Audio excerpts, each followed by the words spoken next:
Foreign exchange rate. ठीक है, तो यहाँ पे हम यही सीख रहे हैं इस चैप्टर के अंदर कि फॉरेन एक्सचेंज रेट कैसे डिटरमिन किया जाता है, कैसे डिसाइड होता है कि डॉलर जो है 80 के बराबर है, ठीक है, या जो रुपी है वो 2 जापानीज येन के बराबर है, कैसे डिटरमिन होता है वो हम यहाँ पे पढ़ रहे हैं। डन। डिटर्मिनेशन का मीनिंग क्या था यहाँ पे हमारे पास? सबसे पहले तो फॉरेन एक्सचेंज का मीनिंग क्या था ये बताओ। फॉरेन एक्सचेंज, फॉरेक्स हम इसको बोलते हैं, स्पेसिफिकली फॉरेन एक्सचेंज रेट। हमारे पास किसको बोल रहे हैं हम कि एक करेंसी दूसरी करेंसी के कितने यूनिट्स के बराबर है, उसको हम फॉरेन एक्सचेंज रेट कहते हैं, राइट। $1 हमारे 83 रुपीज के बराबर है, तो ये जो 83, $1 is equal to 83 rupees.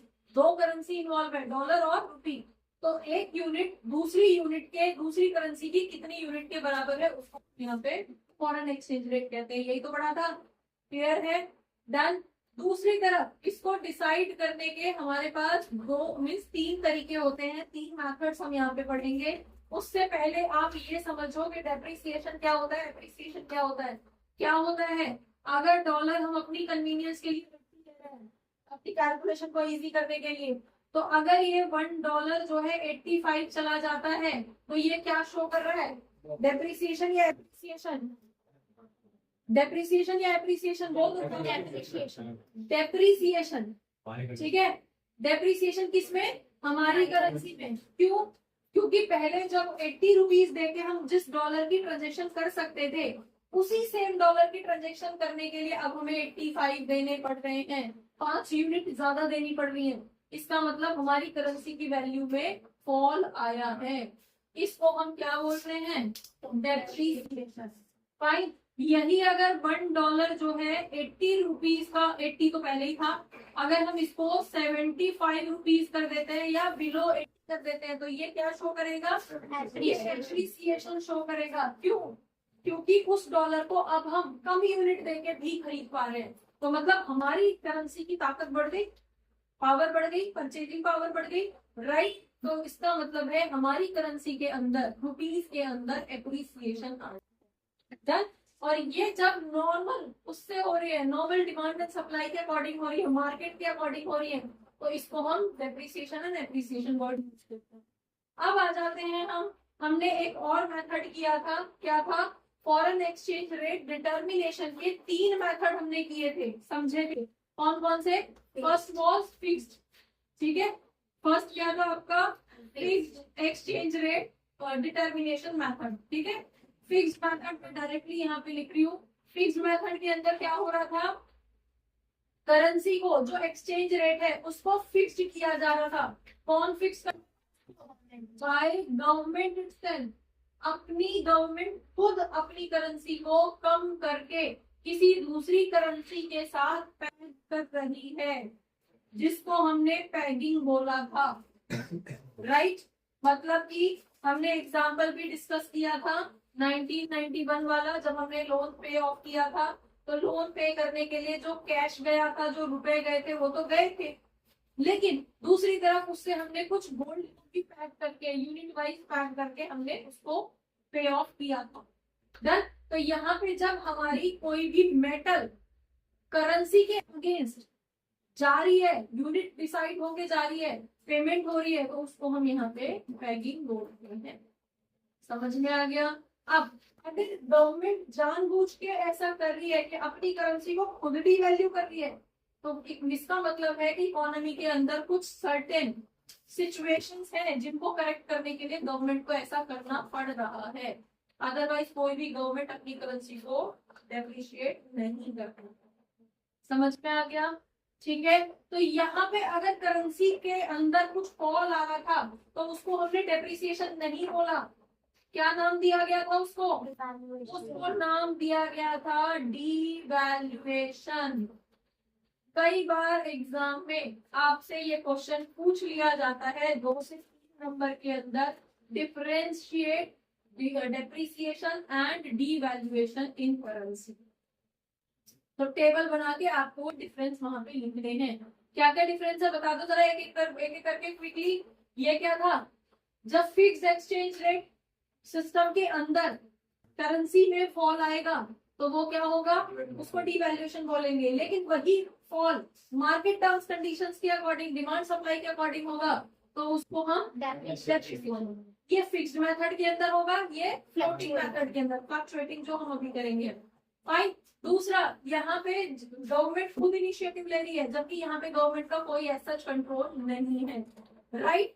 Then और क्या चीज होगी यहाँ पे, डिवैल्यूएशन के अंदर करेंसी को फिक्स किया जा रहा है, ठीक है। यहाँ पे फिक्स नहीं है, अगले ही मिनट वो फिर चेंज हो जाएगी क्योंकि डिमांड एंड सप्लाई के अकॉर्डिंग हो रही है, राइट। यहाँ पे जो ड्यूरेशन रहेगी फिक्स की, थोड़ी ड्यूरेशन रहेगी 1 साल के लिए, 2 साल के लिए, 5 साल के लिए, जितने भी टेन्योर के लिए किया गया है अकॉर्डिंग, ठीक है। और क्या डिफरेंस था इसके अंदर, ये किसी स्पेसिफिक मार्केट सिचुएशन को करेक्ट करने के लिए की जाएगी, जबकि ये ऐसा कुछ है नहीं, ये तो नॉर्मल मार्केट में चल रहा है।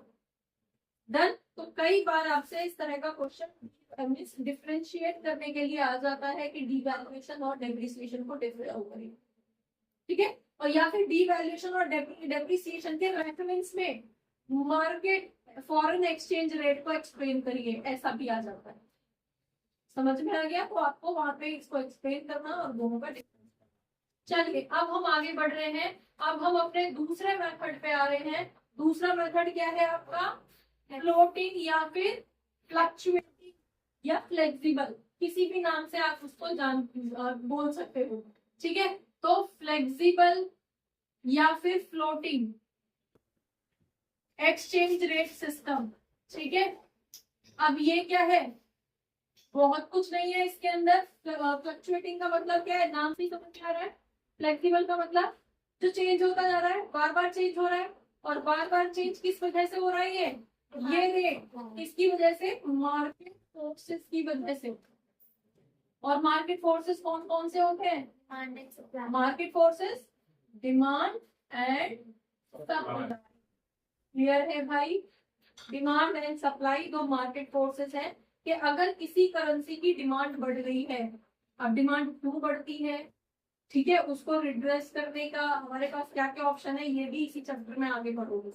अभी फिलहाल ये समझ लो कि अगर किसी पर्टिकुलर करेंसी की डिमांड बढ़ रही है तो वो एप्रिशिएट होना शुरू कर देती है, ठीक है। जैसे कि ये एप्रिशिएट क्यों कर रहा है, आप देखो इस सिचुएशन में ये 80 है। अगर $1, कभी हमने डिस्कस किया था पहले भी कि जब 1991 में हमने स्टार्ट किया था तो कितनी करेंसी थी, 17। उससे पहले 7 रुपए थी। इंडियन इकोनॉमी के अंदर पढ़ोगे एक्सचेंज रेट 7 रुपए पूरा डॉलर होती थी, और अभी 83 तक चली गई है, 84 तक भी चली गई नियर बाय एकदम से। तो ये किस वजह से हो रही है, डेप्रिसिएशन आ रहा है करेंसी में।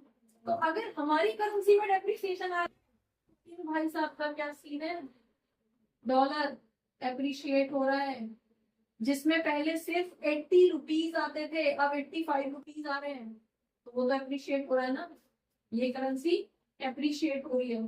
क्यों क्यों हो रही है, जिसकी डिमांड बढ़ेगी, जिस भी करेंसी की डिमांड अगर इंक्रीज होगी तो वो उसकी जो है एप्रिसिएशन लेके आएगा, क्लियर हो गया। जैसे कि डॉलर की डिमांड कहाँ कहाँ है, जितना भी फॉरेन एक्सचेंज करना है इंडिया के अंदर, तो जितना भी इंटरनेशनल ट्रांजैक्शन हो रहा है वो डॉलर के थ्रू हो ही रहा है।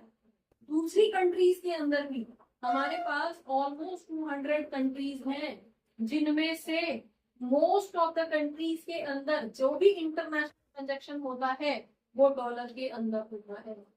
तो डॉलर की डिमांड तो हर जगह है, राइट। इसलिए उसकी जो पावर है वो हमेशा बढ़ती चली जाती है। 7 रुपए से 17 रुपए पे हमने कुछ टाइम के लिए फिक्स किया था, और आज वो एप्रिशिएट होते होते होते होते आज 80 तक पहुंच गया है। तो ये उसकी पावर ही तो है जो बहुत बढ़ गई है इतने सालों में। लगभग पिछले 70-75 सालों में उसकी पावर कहाँ तक पहुंच गई है, 83 तक पहुंच चुकी है। मतलब आज ये सिचुएशन आ गई है कि उसी $1 को खरीदने के लिए हमें अपने 85 रुपीज ऑलमोस्ट देने पड़ रहे हैं। इतना पावरफुल ये हो गया है। क्यों, क्योंकि उसकी डिमांड बढ़ रही हो, ठीक है। और सिर्फ हमारी कंट्री के अंदर नहीं, हर जगह बढ़ रही है। समझ में आ गया, ठीक है, क्लियर। तो यहाँ पे जब मार्केट फोर्सेस की वजह से करेंसी के अंदर एप्रिसिएशन या डेप्रिसिएशन आता है, तो उस रेट को या उस मेथड को हम कौन सा वाला मेथड कहते हैं? फ्लेक्सिबल एक्सचेंज रेट मेथड कहते हैं। समझ में आया? एक तो हम खुद फिक्स करते हैं, तो उसको हम क्या बोलते हैं? Fix method, rate exchange rate decide करने का फिक्स मेथड। दूसरा, एक्सचेंज रेट डिसाइड करने का फ्लक्चुएटिंग मेथड या फ्लेक्सिबल मेथड या चेंजिंग मेथड। समझ में आ गया? ये इसलिए होगा यहाँ पे डिमांड एंड सप्लाई की वजह से, जो रोज जैसे कि आप देख रहे हो कि कल डॉलर अगेंस्ट रुपी हो सकता है 83.05 था, आज तुमने देखा होगा हो सकता है 83.15 हो गया हो। इसका मतलब क्या है? 10 बेसिस पॉइंट का डिफरेंस आ गया। कल 0.05 था, आज 0.15 है। तो 0.1 मतलब 10 बेसिस पॉइंट का क्या है? डेप्रिसिएशन या एप्रिसिएशन? Very good. कल मैं एक एग्जांपल ले रही हूँ, ठीक है, 83.05 टू $1 था। आज अगर आप देख रहे हो तो 83.15 रुपीज $1 है। तो ये डेप्रिसिएशन आया है या एप्रिसिएशन आया है? एप्रिसिएशन।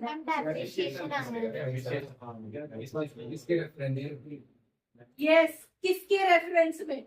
हम अपनी इंडियन करेंसी की बात कर रहे हैं, तो इंडियन करेंसी में यहाँ पे डेप्रिसिएशन आया है। क्लियर है? तो इंडियन करेंसी के अकॉर्डिंग ये डेप्रिसिएशन है 0.5 से 1.5 तक पहुंच गई है, मतलब इतने लोग देने पड़ रहे हैं। तो ये जो डेली बेसिस पे चेंजेस आ रहे हैं, रूटीन में चेंजेस आ रहे हैं, सुबह कुछ और था, शाम तक मार्केट क्लोज होते होते रेट कुछ और होगा, तो ये जो रूटीन में चेंजेस आ रहे हैं उसी को ही फ्लेक्सिबल या फ्लोटिंग एक्सचेंज रेट मेथड कहते हैं। क्लियर हो गया? डन। चलिए, इसी के साथ साथ आप अब नेक्स्ट मेथड भी कर लो, जिसको हम बोलेंगे मैनेज्ड फ्लोटिंग एक्सचेंज रेट। ठीक है, एक्सचेंज रेट बता दो जरा अब इसके अंदर क्या है। यहाँ पे क्या था? गवर्नमेंट का कंट्रोल था पूरी तरह से। यहाँ कंप्लीट जो कंट्रोल था वो किसका था? गवर्नमेंट की होल्डिंग थी, गवर्नमेंट जो चाह रही थी वो हो रहा था। यहाँ पे क्या था? गवर्नमेंट का कंट्रोल था? नहीं था। मार्केट फोर्सेस के अकॉर्डिंग एप्रिसिएशन या डेप्रिसिएशन आ रहा था, रेट बढ़ रहा था या घट रहा था। लेकिन यहाँ पे एक वर्ड यूज हो रहा है, दैट इज मैनेज। ठीक है, मैनेज का मतलब क्या है? एक लिमिट तक। मैनेज और फ्लोटिंग दो वर्ड यूज हो रहे हैं। फ्लोटिंग का मतलब चेंजिंग, ठीक है, एक लिमिट तक तो चेंज होता रहेगा, अप डाउन चलता रहेगा, कोई फर्क नहीं है, कोई प्रॉब्लम नहीं है। लेकिन जैसे ही लिमिट को क्रॉस करेगा और हमारी करेंसी में एप्रिसिएशन आएगा तो बहुत अच्छी बात है, देख लेंगे, मैनेज कर लेंगे अपने उनको, एक्सपोर्टर्स को, इंपोर्टर्स को। एप्रिसिएशन से किसको नुकसान होता है बताना जरा। हमारी करेंसी में एप्रिसिएशन से किसको नुकसान होता है? एक्सपोर्टर को या इंपोर्टर को? एक्सपोर्टर को। कैसे? हाँ जी, एक्सपोर्टर को कैसे नुकसान होता है हमारी करेंसी में एप्रिसिएशन होने से? एप्रिसिएशन का मीनिंग क्या है? एग्जाम्पल नंबर से बता दो। 80 से कहाँ जाएगा? 75 चला। हाँ जी, 80 से 75 की तरफ जाएगा, तो इसको हम क्या बोलेंगे? एप्रिसिएशन। हमारी करेंसी के अंदर, रुपीस के अंदर एप्रिसिएशन। तो इससे नुकसान किसको होगा? एक्सपोर्टर को, क्योंकि वो उम्मीद लगा के बैठा था 80 के रेट से पैसा मिलेगा। $100 की ट्रांजेक्शन की थी, तो वो उम्मीद लगा के बैठा था कि यहाँ पे जो है 8,000 रुपए मिलेगा। 80 into 100 तो 8,000 रुपए मिलेंगे। लेकिन हुआ क्या? अचानक से एप्रिसिएशन आ गया करेंसी में।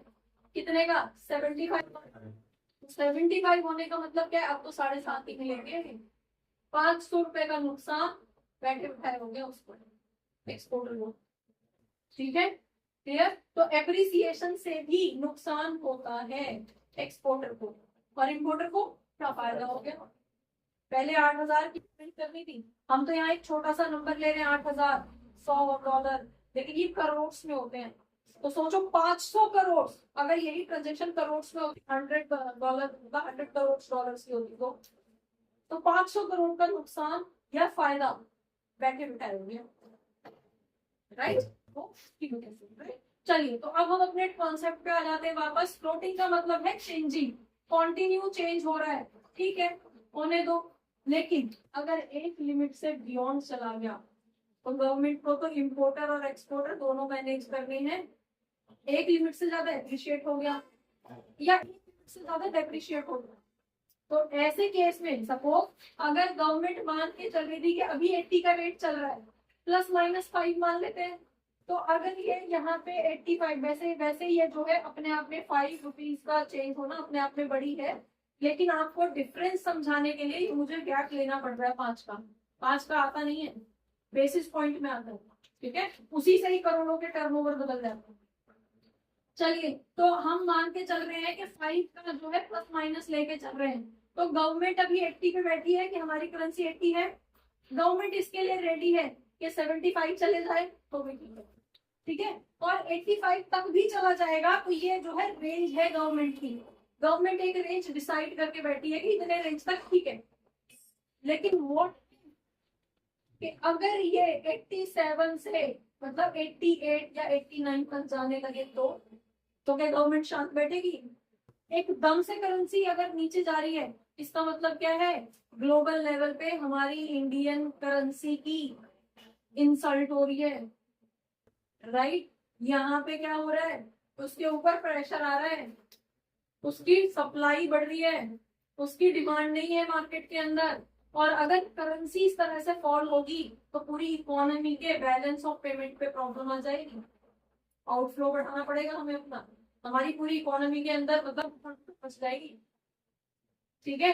तो अब अभी तक तो ये क्या चल रहा था, अभी तक तो फ्लोटिंग चल रही थी, गवर्नमेंट इस रेंज के लिए बैठी हुई है, ठीक है, यहाँ तक स्टॉप नहीं करेंगे, लेकिन अगर इसके बियॉन्ड जाने की कोशिश करेगी इकोनॉमी तो अब क्या करेगा ये, गवर्नमेंट को बीच में आना पड़ेगा, किसके लिए, मैनेज करने के लिए, ठीक है, गवर्नमेंट को कोई ना कोई पॉलिसी ऐसी अनाउंस करनी पड़ेगी जिससे कि ये करेंसी इसी रेंज में रह जाए, इसके बियॉन्ड ना जाए, क्योंकि अगर यहाँ इसके बियॉन्ड गई, एक लिमिट से ज्यादा डेप्रिसिएशन हुआ तो भी नुकसान है, ठीक है। अब हमें क्या रहेगा, एक्सपोर्टर को तो फायदा हो जाएगा डेप्रिसिएशन से, लेकिन इंपोर्ट, हम तो इंपोर्ट कर रहे हैं ज्यादातर, मोस्टली तो हम इंपोर्ट ही करते हैं, तो हमारी सोचो पेमेंट कितनी होगी, कितनी बढ़ जाएगी पेमेंट हमारी, तो हमारा वहां पे पर डॉलर जो है कितनी हाईयर वो हो जाएगी, पेमेंट हो जाएगी, राइट। और अगर एप्रिसिएशन हो गया तो भी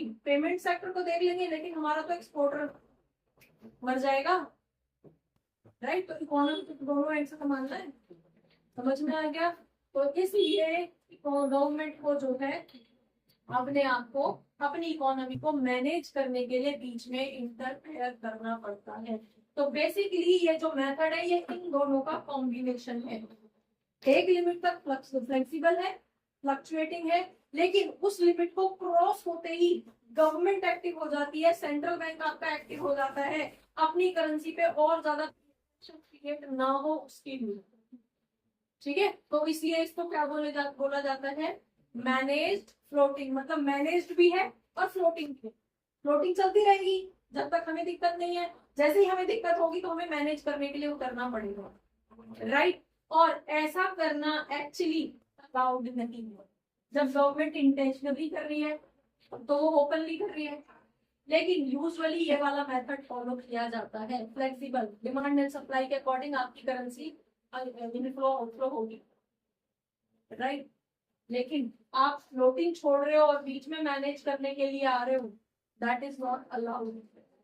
इसलिए अब अपनी करेंसी को हम लावारिस भी नहीं छोड़ सकते, आना तो पड़ेगा, नहीं तो उसका इम्पैक्ट पूरी कंट्री पे जाएगा, पूरी इकोनॉमी पे जाएगा, ठीक है। तो उसके लिए गवर्नमेंट को बीच में कूद के आना पड़ता है, और इसीलिए मेथड को डर्टी फ्लोटिंग कहते हैं, समझ में आ गया, क्या बोलते हैं, डर्टी फ्लोटिंग।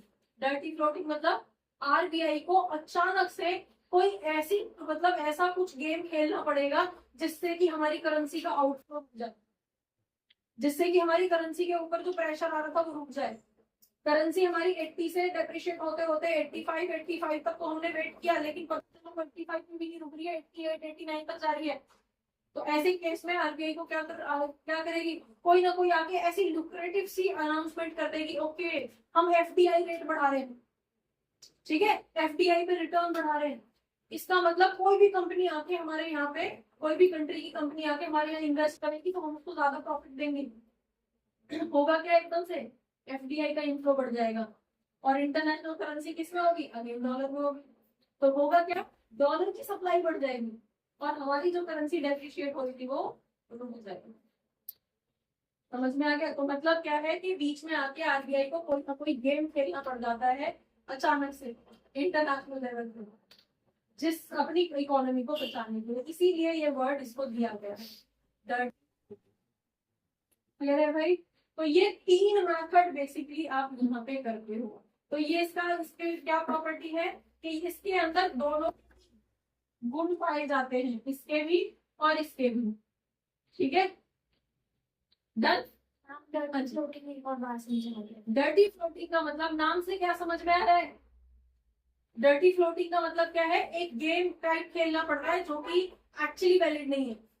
डन। लेकिन अपनी इकोनॉमी पे प्रेशर आ रखा है, अब क्या करोगे, कुछ ना कुछ तो करना पड़ेगा, ठीक है। किसी के साथ मारपीट करना या किसी के साथ कुछ भी मतलब एक रॉन्ग बिहेवियर करना इज बैड, हमारे संस्कारों के खिलाफ है। लेकिन जब बात अपनी जान पे बनाए तो क्या करोगे, कुछ तो करोगे, हाथ पैर तो चलाओगे। वही सिचुएशन यहाँ पे आ चुकी है इकोनॉमी कि एक लिमिट से ज्यादा, मतलब लिमिट के बियॉन्ड जा रही है चीजें, तो उसको कंट्रोल करने के लिए सेंट्रल बैंक को बीच में आना पड़ता है और कोई ना कोई पॉलिसी ऐसी अनाउंस करनी पड़ती है जिससे कि आपकी इकोनॉमी पे जो प्रेशर आ रहा था, जो करेंसी पे प्रेशर आ रहा था, डेप्रिशिएट होने जा रही थी, वो रुक जाए, ठीक है। अभी मेन टारगेट है कि वो रुक जाए, डेप्रिसिएशन जो फॉल है, जो प्रेशर है वो रुक जाए, उसके बाद में धीरे धीरे मैनेज कर देंगे। तो उसके लिए आरबीआई को कोई ना कोई ऐसी पॉलिसी अनाउंस करनी पड़ता है। समझ में आ गया। हमने डेप्रिसिएशन के केस में क्यों पढ़ा ये, डेप्रिसिएशन भी तो हो सकता था, लेकिन अगर एप्रिसिएशन हो रहा है तो यहाँ पे ठीक है, इंपोर्टर्स को हमारा फायदा होगा, एक्सपोर्टर्स को होगा, तो एक्सपोर्टर्स का पहले नंबर कम है, प्लस इस नुकसान को हम जो बाहर से पेमेंट वो कर रहे हैं, मंगा रहे हैं, उससे भरपाई कर लेंगे उससे। तो ये तो एडजस्टेबल है, एप्रिसिएशन तो एडजस्टेबल है। प्रॉब्लम कहाँ आती है, कुछ एक्सपोर्टर्स को फायदा तो हो रहा है, लेकिन उसके बदले में जो कीमत है वो पूरी कंपनी को, पूरी इकोनॉमी को चुकानी पड़ जाएगी, इसलिए उसको कंट्रोल करना ज्यादा जरूरी है। समझ में आ गया, ठीक है। तो ये 3 मेथड है, इसमें से कई बार आपसे डिफरेंस पूछ लिया जाता है, कई बार आपसे जो है ये मतलब डिमांड एंड सप्लाई, डिवैल्यूएशन और डेप्रिसिएशन में डिफरेंस पूछ लिया जाता है। मोस्ट इम्पोर्टेंट चैप्टर्स की कैटेगरी में आता है। लगभग 5 से 6 नंबर का पेपर इस चैप्टर से आपको मिलेगा, ठीक है जी। जिसमें से जो जो क्वेश्चन इंपॉर्टेंट है वो मैं साथ के साथ बता दूंगी, उसी वे में उसको तैयार करना है। डन। तो अभी तक जो हमने किया है वहां से हमसे क्या पूछा जाता है, डिवैल्यूएशन और डेप्रिसिएशन का डिफरेंस, ठीक है। इन तीनों का डिफरेंस तीनों में क्या है, ठीक है। दूसरा, आपसे कोई भी फ्लेक्सिबल मेथड क्या होगा या मैनेज्ड फ्लोटिंग को एक्सप्लेन करिए न्यूमेरिकल एग्जांपल के साथ, इस तरह का क्वेश्चन से होगा। डन। बच्चों, होपफुली बहुत सारे डाउट्स इस क्लास से रिलेटेड, इस टॉपिक से रिलेटेड आपके क्लियर हुए होंगे इस क्लास को देखने के बाद में। अगर रियली आपके कुछ डाउट्स, आपको ये क्लास अच्छी लगी है तो आप इसको लाइक करिए, सब्सक्राइब करिए और अपने फ्रेंड्स के साथ शेयर करिए। Thank you for watching. Keep watching. Don't forget to share. Keep sharing. Thank you.